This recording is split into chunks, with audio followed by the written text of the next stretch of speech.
Hi, I'm Hoda. Today I'm going to show you how to make a 7-spiced pulled lamb shepherd's pie in about an hour using my trusty pal, the Cook4Me Plus, and the beautiful Ingenio range by Tefal.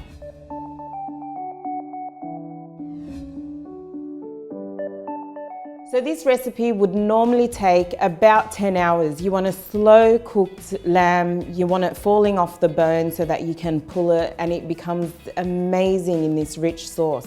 But with the Cook4Me Plus, it's going to pressure cook it for about an hour, and during that time we're going to prep the rest of the ingredients. So let's start. We're going to turn on the machine. Now this machine, the Cook4Me Plus, has a few functions, and what we're doing today is I'm setting it on the manual method and going to the classic cooking, and what I want to do is brown. So I want the browning function in order to brown the meat, because that's going to give us the caramelization that we need. It's extra flavor. You don't want to just be throwing meat in there with some spices and stock. You won't get the full depth of flavor that we're after. So I've got a leg of lamb. Now you can use shoulder. I just find it a little bit more fattier. If you have a good relationship with your butcher, don't be afraid to ask him to cut it into pieces. So I've got a couple of pieces there.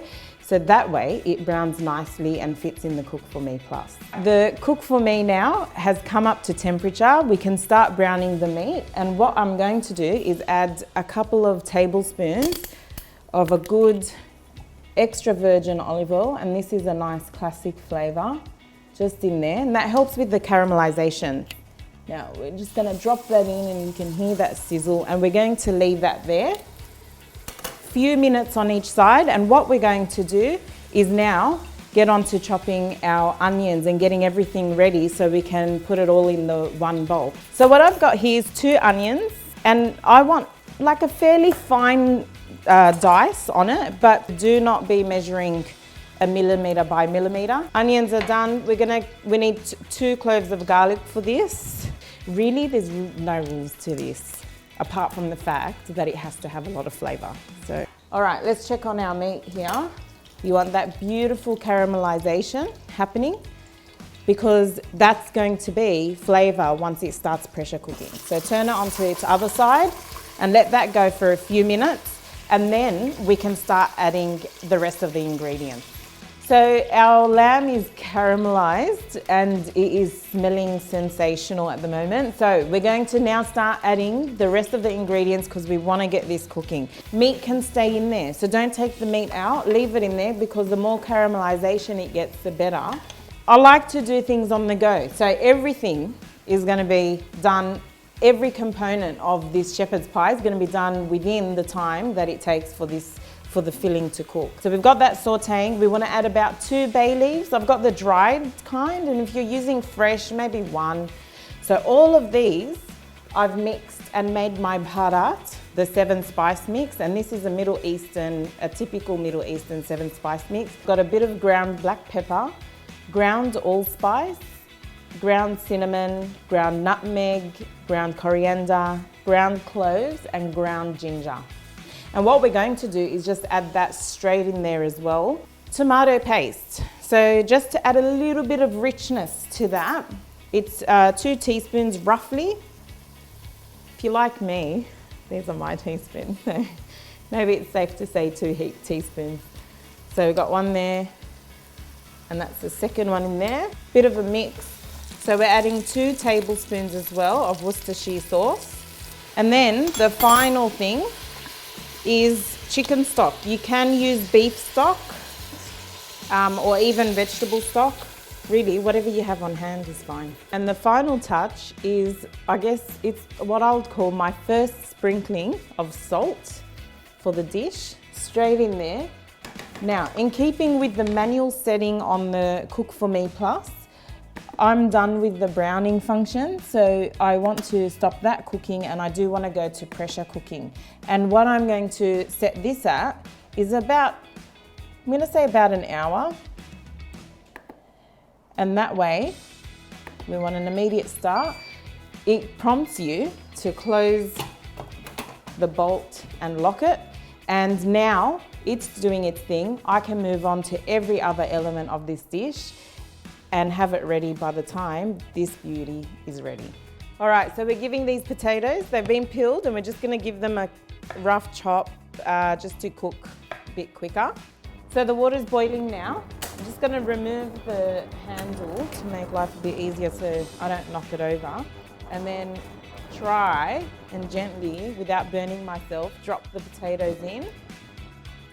That's gonna take about, I'm gonna say a good 5 minutes or so. You can either make your own short crust pastry, but if you've got no time and you're trying to get this done in an hour or thereabouts, you can buy it from the freezer section at your local supermarket. We'll be covering the base, but also the sides, and that second piece is going to be cut into strips, and we're going to try and be a bit neat with it and get it on the side. These potatoes are very nice and soft. They're done.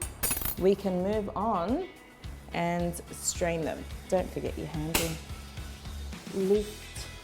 Now what you want to do is you want to strain these potatoes and then keep them in the colander for a good few minutes, not only to drain out all the water, but what happens is the steam will actually also like dry them up at the same time. So we want to leave them for a few minutes in there. So the potatoes have been in the colander for a couple of minutes now. We're going to go back to the pan and we're going to get the masher and just start to mash them in there. This also saves, dishes. We're gonna add about 50 grams roughly of butter. Plus we've got the milk. We've got about half a cup roughly of milk. That's in there. Just keep mashing them all together, and you can turn your stove back on and just put it on low heat. Now, to get a nice smooth mash, you want to pass it through a sieve. I'm actually going to just give it a little bit of a whiz with the masher, but I do want it to be cold. And the reason why you want it to cool down is because if you use like a stick blender or something like that to puree, it will go all gluggy and gluey, and you don't really want that. You want a nice fluffy mash. So our lamb is done and it is looking beautiful, smelling absolutely delicious as well. We're just gonna get the plate here and I'm gonna try and gracefully and carefully lift it out of the pot. Just drain off that excess. Look at that beautiful color. While I'm pulling this lamb, I'm going to add the carrots in now. Okay, now we can go back to manual setting and we're pressure cooking, and we just want the carrots to be cooked. So I'm going to put it on for 2 minutes and close that lid. And this is the moment of truth, whether we see if our lamb has been nicely cooked like this. Yum. So it's just falling off there. Just flake it, because don't forget, this is going in the pie. You want to be able to, with every spoonful, get a bit of pastry, bit of the filling and a bit of the potato. The carrots have just finished. Just gonna toss those bay leaves out. That's now on browning, so that's coming up to the boil/simmer. So we've got about 3 tablespoons of corn flour in here, and you always mix it with cold water. If you mix it with hot water, you're gonna get little lumps of corn flour in your gravy. You don't really want that happening for this. I'm gonna say roughly about 100 to 150 mils, and then just give it a good mix. It's all gotta dissolve, because if it doesn't dissolve, again, you're gonna have little bits of corn flour going through that you can't actually get rid of. Put that down, grab our whisk, and while we're whisking, slightly vigorously, just in a steady stream, put your corn flour slurry in. While you're whisking, give it a taste for seasoning, because at this point, you can taste for seasoning and to make sure that all the flavors are right and are there. I'm just going to get it onto the simmering now. So So that's just to cook off the corn flour. It's nearly there. We've got our lamb. It's been pulled, and try and be a little bit gentle with that. Just drop the lamb in. We're going to turn this off now. Stop it completely. And the beauty of this machine, so we've made pretty much everything in the one bowl, is that the handles are always cool to the touch. So you can take that out, and now our pie is ready to be filled. We're going to put our filling in.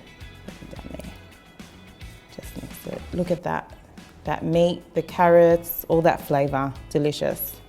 Don't fill it all the way to the top, and the reason for that is when you pipe on, and I am piping on the mash, it's going to add some weight to that filling. So you don't want it to come over the sides, you just want it all to be, you want the potato to pretty much be the one that's sitting flush on the top. Potato I've put in a piping bag, and the reason for that, it makes it so much easier to just pipe it in sort of like a spiral shape. We've got that final little bit in the middle. But you can spread it a bit with a spatula, that's absolutely fine. So what you want to do now is bake it in the oven at 180 degrees. It'll probably take about, I'd say about 30 minutes. So keep it in. When it's nice and golden, it means it's ready. It's time to take out the pie from the oven. Yum, look at that. Beautiful golden brown. That potato has slightly, and the pastry just puffed a bit. Beautiful, I can't wait to dig in.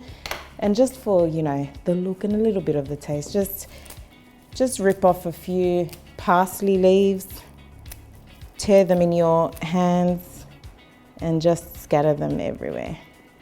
And there you have it, a nice, quick and easy 7-spiced pulled lamb shepherd's pie in collectively about an hour and a half, something that would have taken you about 10 to 12 hours to do in a fraction of the time.